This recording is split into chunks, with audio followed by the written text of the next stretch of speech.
On the morning of 14 जुलाई 1789, 14 जुलाई 1789 की सुबह France के एक शहर पेरिस में आतंक का माहौल था। हुआ ये कि किसी ने अपनी तरफ से बनाकर एक अफवाह जनता में फैला दी कि फ्रांस का राजा फ्रांस की जनता पर गोलियां चलवाने का आदेश देने वाला है और वह अपने सैनिकों से जनता को मरवाना चाहता है। दोस्तों, यह खबर पेट्रोल में लगी हुई आग की तरह पूरे के पूरे फ्रांस में फैल गई। इस खबर को लेकर जनता में डर का माहौल बना हुआ था। लोगों ने सोचा कि यार ऐसे मरने से अच्छा है कि कुछ करके मरा जाए। इसलिए फ्रांस के लोगों ने एक जन सेना बनाने का निर्णय लिया, जिसमें लगभग 7,000 व्यक्ति और महिलाएं टाउन हॉल के सामने इकट्ठे हो गए और सभी लोग आपस में डिस्कस करने लगे कि अगर हमें राजा के अगेंस्ट खड़े होकर विद्रोह करना है तो उसके लिए हमें हथियारों की जरूरत पड़ेगी। तो कुछ लोगों ने कहा क्यों ना सरकारी भवनों में रखे हुए हथियारों को जबरदस्ती लूट लेते हैं, और लोगों ने यही किया। सबसे पहले उन्होंने कई लोगों की तादाद में मिलकर बास्तील किले की जेल को तोड़ दिया, जिसमें उन्हें भारी मात्रा में गोला बारूद मिलने की संभावना थी। बास्तील जेल का जो कमांडर था वो हथियारों की इस लड़ाई में मारा गया और वहाँ उस जेल के हथियारों के साथ साथ वहाँ के कैदियों को भी छुड़ा लिया गया। दोस्तों, वो बात अलग है कि वहाँ पर 7 ही कैदी थे और इन सब ने मिलकर बास्तील किले को गिरा दिया और साथ में उस किले की कीमती वस्तुओं को बाजार में बेच दिया। इन वस्तुओं को उन लोगों ने खरीदा जो इस घटना को अपनी यादों के रूप में सजाना चाहते थे। दोस्तों, ऐसा नहीं है कि इस घटना के बाद फिर कोई घटना नहीं हुई थी, बल्कि इसके बाद कई दिनों तक पेरिस तथा देश के देहाती इलाकों में कई सारी लड़ाइयाँ हुई हैं, जिसका रिजल्ट ये निकला कि जनता रोटी, कपड़ा और मकान की बढ़ती कीमतों का विरोध करने लगी। बाद में फ्रांस के राजा को गिलोटिन से सर काटकर मार दिया गया। तो दोस्तों, ऐसा क्यों हुआ और कैसे हुआ, चलिए जानते हैं इस वीडियो में।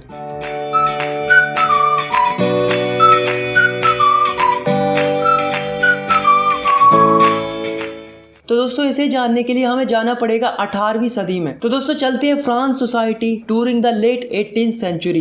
तो दोस्तों, ये बात है 1774 की, जब बूर्बो राजवंश का लुईस 16 नामक राजा राजगद्दी पर बैठा। जब उसकी उम्र मात्र 20 वर्ष की थी, उसका विवाह ऑस्ट्रेलिया की राजकुमारी मैरी एंटोनिएट से करवा दिया गया। बहुत दिनों से युद्धों के कारण उसके महल का खजाना खाली पड़ा हुआ था और बर्सेल के महल की शान शौकत बनाए रखने के लिए राजा को पैसे की जरूरत तो थी। और लुईस 16 के शासन काल में ब्रिटेन से अमेरिका की 13 कॉलोनीज को छुड़ाने के लिए मदद की थी, जिसके कारण फ्रांस के ऊपर 1 बिलियन लिब्रे से भी अधिक कर्ज हो चुका था और 2 बिलियन लिब्रों का कर्ज पहले से था। अब जो कर्जदार थे वो राजा से 10% इंटरेस्ट के साथ मांग करने लगे। इधर राजा के सामने कर्ज की चिंता, ऊपर से सेना का खर्च, राज दरबार का खर्च, सरकारी कार्यालयों का खर्च, विद्यालयों को चलाने का खर्च, इन सब की चिंताएं फ्रांस के राजा को सताने लगी। तो जो फ्रांस का राजा था लुईस 16, उसने क्या किया कि जो फ्रांस के लोगों के ऊपर टैक्स बढ़ा दिया। तो दोस्तों, 18th सेंचुरी में फ्रांस 3 स्टेट्स में बटा हुआ था। पहला स्टेट था क्लर्जी, मतलब वो लोग जो चर्च में काम करते थे। दूसरा स्टेट था नोबेलिटी, मतलब जिसमें राजा और राजा का परिवार आता था। और थर्ड था जिसमें बचे हुए सारे लोग आते थे, जैसे कि जो बड़े बड़े बिजनेसमैन थे, मर्चेंट्स थे, लॉयर थे, किसान थे, मजदूर थे। इस तरीके के लोग थर्ड स्टेट में आते थे। फ्रांस की पूरी जनसंख्या में से 90% किसान थे। तो इसका मतलब ये मत समझना कि इनके पास सबसे ज्यादा जमीन थी, बल्कि ये तो नाम के ही किसान थे। 60% जमीन तो फर्स्ट और सेकंड स्टेट के लोगों के पास थी, और जो थर्ड स्टेट था उसमें कुछ ही लोगों के पास जमीन होती थी जो कि काफी ज्यादा अमीर होते थे। अब दोस्तों, जो पहले और दूसरे स्टेट के लोग थे वो चैन से जी रहे थे, क्योंकि उन्हें कोई भी टैक्स पे नहीं करना पड़ता था। और दूसरी तरफ थर्ड स्टेट के लोगों को सारे के सारे टैक्सेस भरने पड़ते थे,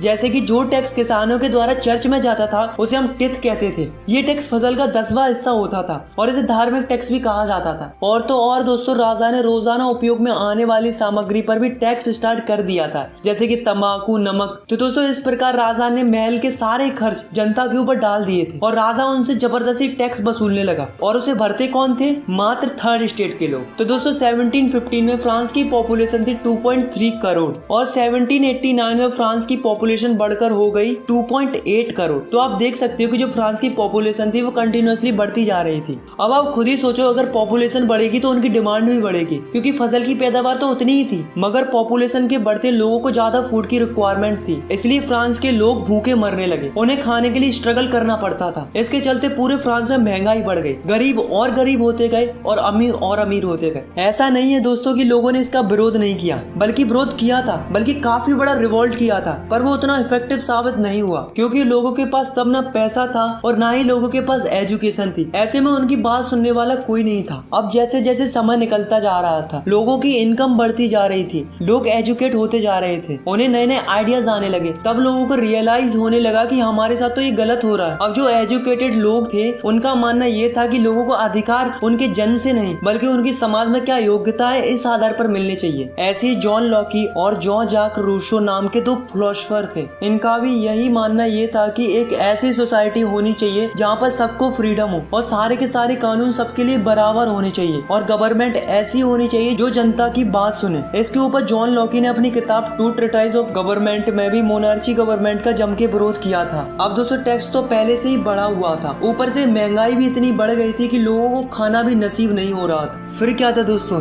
जनता राजा पर भड़क गई और यहीं से शुरू हुआ एक रिवॉल्यूशन। तो दोस्तों जैसा कि आप सभी को पता चल ही गया होगा कि लुई 16 का खजाना खाली हो चुका था, कर्जदारों की मांग बढ़ गई थी और उसको चुकाने के लिए राजा ने जनता पर टैक्स बढ़ा दिए थे। पर क्या आपको पता है कि प्राचीन राजतंत्र के अनुसार कोई भी फ्रांस का राजा अपनी मर्जी से टैक्स नहीं बढ़ा सकता था। इसके लिए उसे स्टेट जनरल की मीटिंग बुलाकर नए टैक्सों के प्रपोजल्स पर मंजूरी लेनी पड़ती थी। तो दोस्तों अब आप सोच रहे होंगे कि जी स्टेट जनरल क्या होती थी। तो दोस्तों स्टेट जनरल एक ऐसी पॉलिटिकल बॉडी थी जिसमें तीनों स्टेट अपने अपने स्टेट से रिप्रेजेंटेटिव भेजते थे, लेकिन केवल राजा ही तय करता था कि ये मीटिंग कब बुलाई जानी चाहिए। तो दोस्तों इसकी लास्ट मीटिंग 1614 में बुलाई गई थी, लेकिन फिर उसके बाद लुई 16 ने 5 मई 1789 को नए टैक्स बढ़ाने के लिए मीटिंग बुलाई, जिसमें फर्स्ट और सेकंड स्टेट ने 300 रिप्रेजेंटेटिव भेजे और जो थर्ड स्टेट था उसने 600 रिप्रेजेंटेटिव भेजे। अब दोस्तों इस सभा में किसानों तथा कारीगरों को अंदर जाने की परमिशन नहीं थी। तो दोस्तों इन्होंने क्या किया कि 4000 पत्रों में अपनी शिकायतें और मांगे लिखकर असेंबली में भेज दी। लेकिन दोस्तों असेंबली के अकॉर्डिंग हर एक स्टेट को केवल एक एक वोट डालने का ही अधिकार था। पर अब की बार क्या हुआ कि जो थर्ड स्टेट के लोग थे उन्हें ये मंजूर नहीं था, क्योंकि वो चाहते थे कि पूरी की पूरी असेंबली वोटिंग करे, केवल 3 ही वोट पर फैसला नहीं दिया जाना चाहिए। लेकिन जो लुई 16 था उसे ये प्रस्ताव स्वीकार नहीं था। राजा ने इस थर्ड स्टेट के प्रपोजल को नहीं माना, जिसके कारण क्या हुआ कि जो थर्ड स्टेट के लोग थे वो निराश होकर असेंबली के बाहर चले गए और यही सभी लोग 20 जून को वर्साई के इंडोर टेनिस कोर्ट में जमा हुए। इन सब लोगों ने मिलकर एक डिसीजन लिया कि जब तक हम एक ऐसा कॉन्स्टिट्यूशन नहीं बना लेते जिसमें राजा के पास कम पावर हो, तब तक हम सब लोग मिलकर स्ट्रगल करते रहेंगे और राजा के खिलाफ लड़ते रहेंगे। उन्होंने अपने आप को एक नेशनल असेंबली घोषित कर लिया था। दोस्तों उस असेंबली के 2 लीडर बनाए गए, पहला था मिराबियू और दूसरा था एबेशियस। इन दोनों ने असेंबली को लीड किया। दूसरी तरफ फ्रांस में कड़ाके की ठंड पड़ रही थी, जिसके कारण क्या हुआ कि फ्रांस की जो अधिकतम फसल थी वो मारी गई। लोगों में भुखमरी इतनी बढ़ गई थी कि औरतों ने जबरदस्ती खाने पीने की चीजों को दुकानदारों से छीन लिया। यह देखकर राजा ने सेना को आदेश दे दिया कि तुम शहर में प्रवेश करो। जैसे ही सेना ने शहर में प्रवेश किया तो लोगों में हड़कंप मच गया। फिर क्या था दोस्तों, लोगों की भीड़ ने 14 जुलाई को बास्तील के किले पर धावा बोल दिया, क्योंकि गांव-गांव में अफवाह फैल रही थी कि राजा ने किसानों की फसलें बर्बाद करने के लिए बाहर से कुछ लोगों को बुलाया है। अब टैक्सों की आग तो पहले से लगी हुई थी, अब लगी हुई आग पर राजा की अफवाह ने पेट्रोल का काम और कर दिया, जिससे किसानों ने गाँव के सरकारी अन्य भंडारों को लूट लिया और साथ में टैक्सों से संबंधित डॉक्यूमेंट्सों को भी जला दिया। आखिर में विरोधी प्रजा की ताकत का अंदाजा लगाकर राजा ने नेशनल असेंबली को मान्यता दे दी। तो दोस्तों आपको तो पता है कि जो नेशनल असेंबली थी वो क्या चाहती थी कि राजा की पावर लिमिटेड कर दी जाए। तो फाइनली 4 अगस्त 1789 की रात को नेशनल असेंबली ने एक ऑर्डर पास किया, जिसमें फर्स्ट स्टेट के लोगों से कहा गया कि आप चर्च के नाम पर जो जमीन लिए हुए हैं उसे वापस कर दें और जो चर्च में फसल का 10वां हिस्सा टैक्स के रूप में दिया जाता था, यानी कि धार्मिक टैक्स टिथ को बंद कर दिया जाए। जिससे क्या हुआ कि गवर्नमेंट को 2 बिलियन लिब्रो का फायदा हुआ। अब धीरे धीरे नेशनल असेंबली ने 1791 में एक नया कॉन्स्टिट्यूशन तैयार कर लिया, जिसमें राजा की पावरों को लिमिटेड कर दिया था और साथ में गवर्नमेंट को 3 हिस्सों में बांट दिया।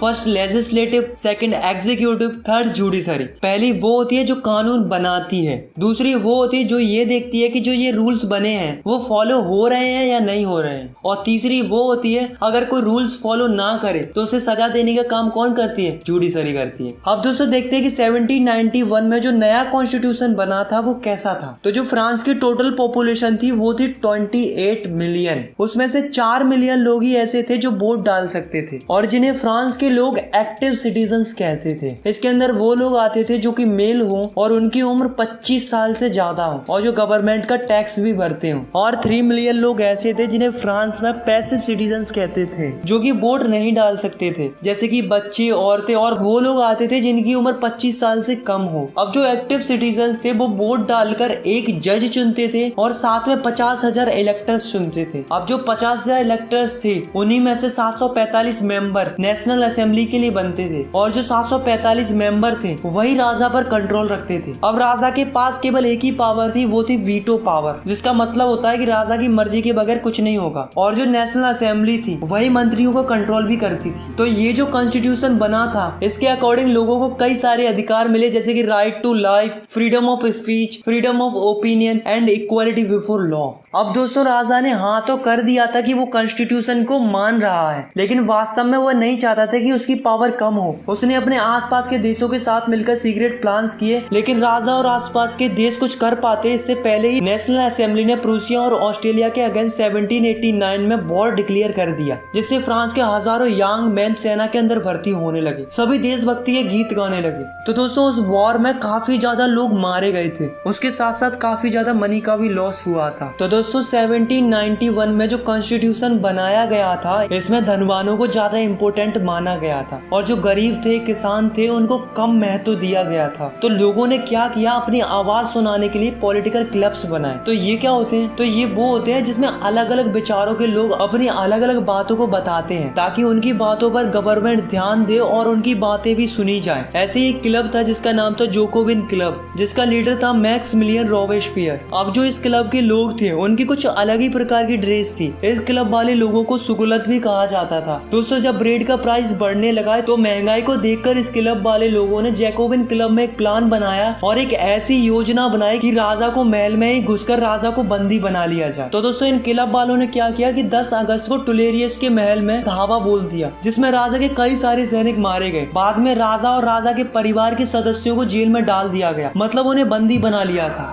और फिर नेशनल असेंबली ने चुनाव कराए। फाइनली 21 सितंबर 1792 को राजाशाही राजतंत्र का अंत कर दिया गया और फिर मोनार्ची सिस्टम खत्म हुआ और एक नया रिपब्लिक सिस्टम यानी कि वोट डालने का सिलसिला शुरू हुआ। अब जो फ्रांस था वो एक रिपब्लिक कंट्री बन चुका था और जो लुइस 16 था जो बंदी बना लिया गया था उसे राजद्रोह के आरोप में मौत की सजा सुना दी गई। फाइनली 21 जनवरी 1793 को प्लेस दी कॉन्कार्ड में राजा को ग्लोटिन से सर काट कर मार दिया गया और सबको वोट डालने का अधिकार मिल गया। अब जो जोकोबिन क्लब की जो सरकार थी यानी कि रोबेस्पियर की सरकार, वो क्या करने लगी कि फ्रांस में जो भी गणतंत्र के खिलाफ होता, चाहे वह उसकी स्वयं की पार्टी का ही क्यों ना हो, उसे जेल में डालकर मुकदमा चलाया जाता था और दोषी पाए जाने पर गुलोटिन पर चढ़ाकर उसका सर कलम कर दिया जाता था। पर जो जैकोबिन क्लब था उसने कम काबिले तारीफ किया था, वो थी एबोलिशन ऑफ स्लेवरी। तो ये स्लेवरी क्या थी, तो दोस्तों फ्रांस की जो कॉलोनी थी कैरिबियन में, Martinique, Guadeloupe and San Domingo, तो यहाँ से क्या होता कि कई सारी चीजें इंपोर्ट होकर फ्रांस के अंदर आती थी, जैसे कि तंबाकू, इंडिगो, शुगर, कॉफी। तो इस तरीके की चीजें यहाँ से फ्रांस के अंदर आती थी। पर प्रॉब्लम क्या थी कि इन चीजों को बनाने के लिए वहाँ पर कई सारी लेबर्स की जरूरत पड़ती थी और यहाँ से काम करने के लिए वहाँ जाने के लिए कोई तैयारी नहीं था। तो इसके लिए जो फ्रांस के ट्रेडर्स होते थे वो क्या करते थे, पहले तो ट्रेडर्स फ्रांस से निकलते थे और अफ्रीकन कोस्ट तक जाते थे और फिर वहाँ से लोगों को खरीदा जाता था और उन्हें हाथों में हथकड़ियां डालकर अटलांटिक महासागर से होकर करेबियाई देशों तक ले जाया जाता था। वहाँ पर उनसे जबरदस्ती काम कराया जाता था।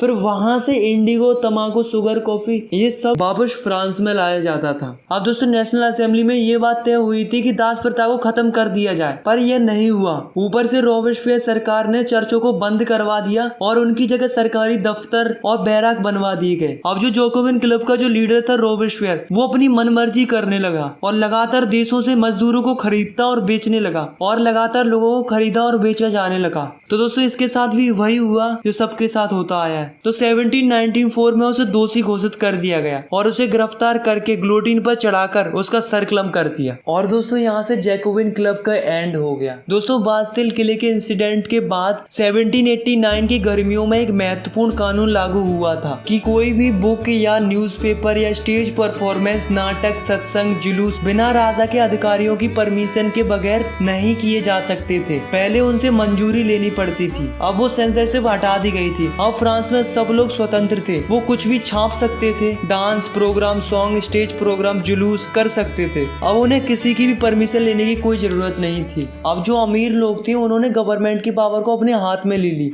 फिर उसके बाद एक नया कॉन्स्टिट्यूशन बना, फिर उसके अनुसार जिसके पास ज्यादा पैसा होगा वही वोट कर सकता था। इस कॉन्स्टिट्यूशन के अकॉर्डिंग 2 लेजिस्लेटिव काउंसिल बनाई गई। इन दोनों काउंसिल का काम था कि 5 मेंबर की बॉडी बनाना, यानी कि एक दूसरे में तकरार होने लगी, जिसका फायदा नेपोलियन बोनापार्ट ने उठाया। 1804 में फ्रांस का एक नया राजा बना जिसका नाम था नेपोलियन बोनापार्ट। नेपोलियन ने पहले तो यूरोप के लिए बहुत कुछ किया तो लोगों को लगा अच्छा है, लेकिन बाद में पता चला कि नेपोलियन तो बहुत ही क्रूअल किंग था। फाइनली 1815 में वाटरलू की लड़ाई में नेपोलियन हार गया। तो दोस्तों आपकी क्लास 9th में इतना ही है। अगर आपको ये वीडियो पसंद आई तो यार वीडियो को लाइक करो, चैनल को सब्सक्राइब करो और भी क्लास 9th की वीडियोस आगे देखने के लिए। अगर आपको कुछ भी डाउट है या फिर कुछ भी पूछना है तो आप मुझे नीचे कमेंट कर सकते हो, मैं आपके कमेंट का रिप्लाई देने की पूरी कोशिश करूंगा। Thanks for watching, take care, bye bye.